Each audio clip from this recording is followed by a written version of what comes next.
This is highlight 32 in the book of Hebrews, drawn from Hebrews chapter 11, verses 17 to 19, about ultimate obedience.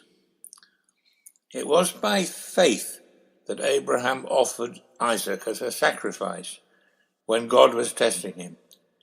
Abraham, who had received God's promises, was ready to sacrifice his only son Isaac, even though God had told him, "Isaac is the son through whom your descendants will be counted." Abraham reasoned that if Isaac died, God was able to bring him back to life again. And in a sense, Abraham did receive his son back from the dead.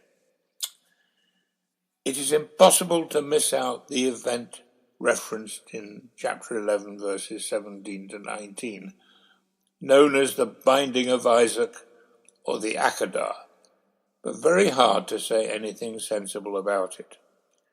There are references in the Old Testament to child sacrifice, including the awful mistake of Jephthah in promising to sacrifice the first thing he saw when he got home, which turned out to be his daughter in Judges 11. But never in a positive sense. Presumably, the lack of comment means that it was a practice regarded with so much distaste in Israel that it did not need comment upon. It was not such an uncommon practice amongst the surrounding tribes. The clear teaching of this epistle is simply that true faith demands obedience, which was fine for Abraham, who seems to have had a hotline to and from God. We struggle much more to know what we should do as a matter of obedience. We need to be careful. But if the Lord does really want us to do something unusual, something we would naturally not think of doing ourselves, then he does make it quite plain to us. That has happened to my wife and myself at least three times in an otherwise unremarkable Christian life. Most of our decisions as Christians are ones that we have to take for ourselves. Don't believe people who think the Lord directed them to a particular spot in the local car park.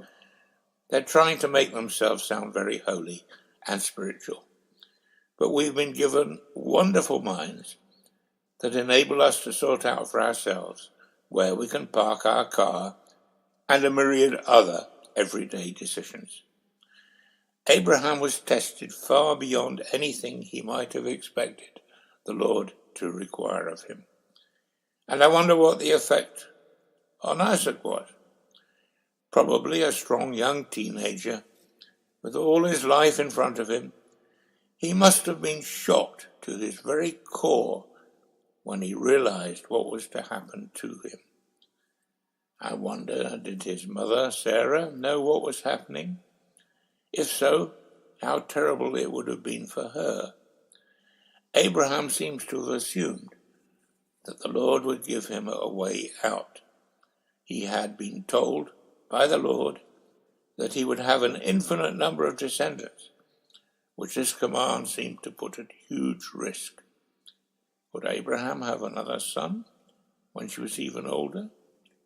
We're not told whether Isaac knew of the great promise of untold numbers of descendants or not. The agony, potentially at least, lies on the middle of the spectrum of biblical father-son problems.